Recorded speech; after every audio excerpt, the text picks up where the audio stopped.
యాకోబు మరణం తరువాత ఇశ్రాయేలు వంశస్థులు గోషెను దేశంలో ప్రశాంతంగా జీవించారు. వారు విస్తరించారు, వారి మందలు పెరిగాయి, వారి కుటుంబాలు పెరిగాయి.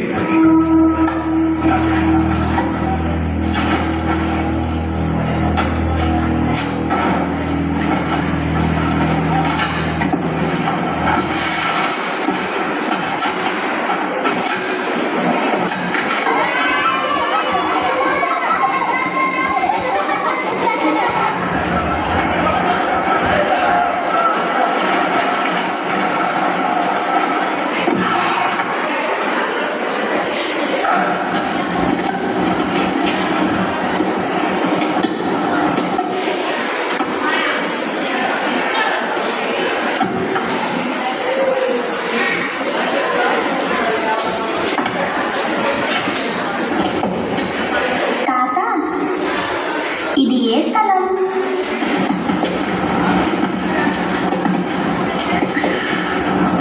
ఇక్కడే మన చరిత్ర ఉంది.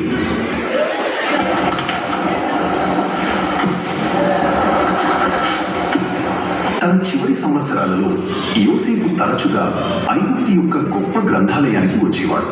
తన మనవళ్లను కూడా తీసుకువచ్చేవాడు.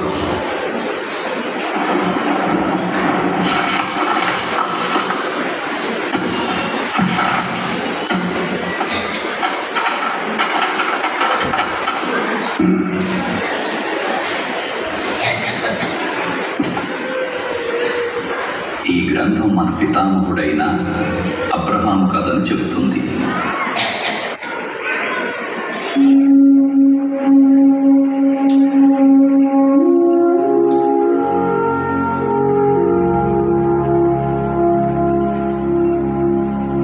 ప్రభువైన యెహోవా, నాకేమి ఇచ్చిననేమి, నేను సంతానము లేనివాడనైపోవచ్చునానే.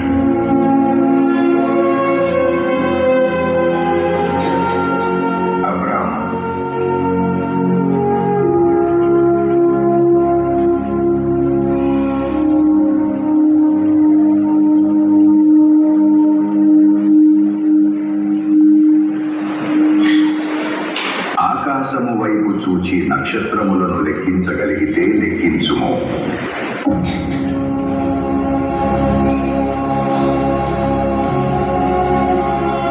నీ సంతానము ఇట్లుండును.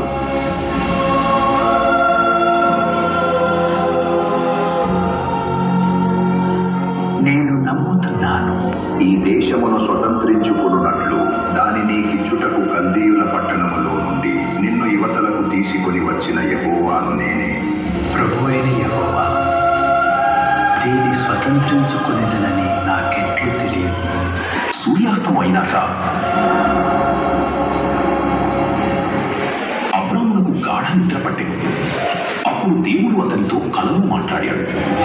నీ సంతతి వారు పరదేశమందు నివసించి ఆ దేశపు వారికి దాసులుగా నుందురు.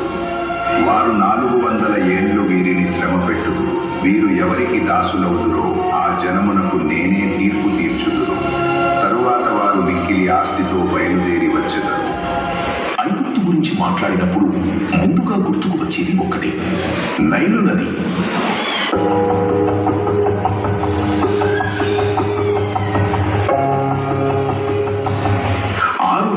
650 కిలోమీటర్లకు పైగా విస్తరించిన ఈ నది ఆఫ్రికా హృదయంలో పుట్టి 11 దేశాల గుండా ఉత్తర దిశగా ప్రవహించి చివరకు మధ్యధరా సముద్రంలో కలుస్తుంది. ఐగుప్తు చరిత్ర క్రీస్తు పూర్వం 3100 ప్రాంతంలో ప్రారంభమైంది. నార్మర్ అనే రాజు ఎగువ దిగువ ఐగుప్తులను ఒకే కిరీటం కింద ఏకం చేశాడు. ఆ తరువాత 30కి పైగా రాజవంశాలు ఐగుప్తును పాలించాయి.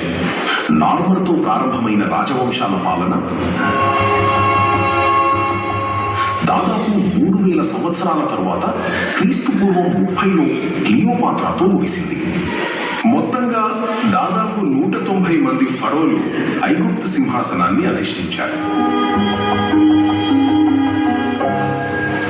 4వ రాజవంశంలో ఫరో కుఫు గిజాలోని మహా పిరమిడ్ నిర్మాణాన్ని ఆజ్ఞాపించాడు.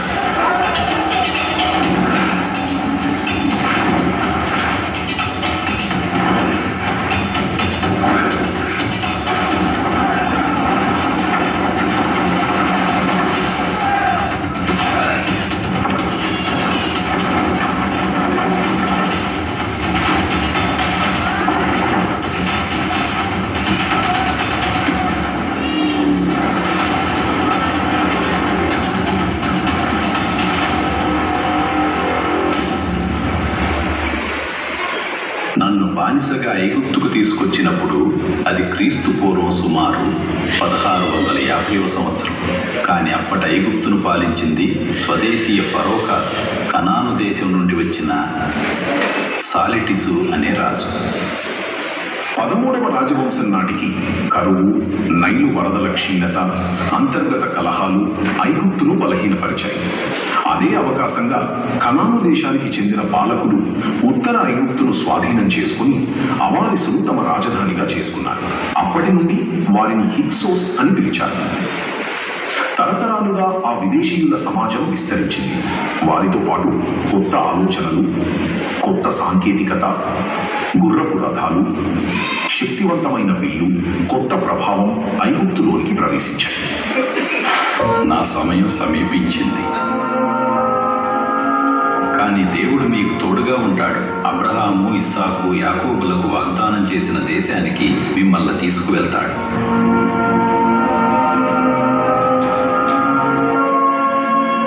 ఆ రోజు దయచేసి నా ఎముకలను కూడా మీతో తీసుకువెళ్ళండి.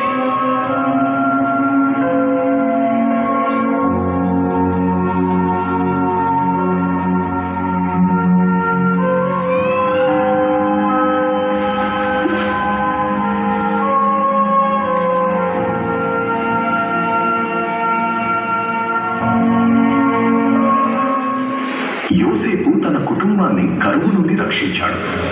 గోషెను అనే ప్రాంతంలో వారిని స్థిరపరిచాడు. 80 సంవత్సరాలు ఐగుప్తుకు ప్రధాన అధికారిగా సేవ చేశాడు. మరణించిన తరువాత ఆయన దేహాన్ని ఐగుప్తులో భద్రపరిచి శవపేటికలో ఉంచారు. దేవుడు తన ప్రజలను స్వదేశానికి నడిపించే రోజు కోసం ఆయన ఎముకలు అక్కడే ఎదురు చూశాయి. వాగ్దానాన్ని పొందాడు. యోసేపు దానిని సంరక్షించాడు. మోషే దానిని విమోచన వైపు నడిపించాడు. ఇదంతా దేవుని దివ్య ప్రణాళిక.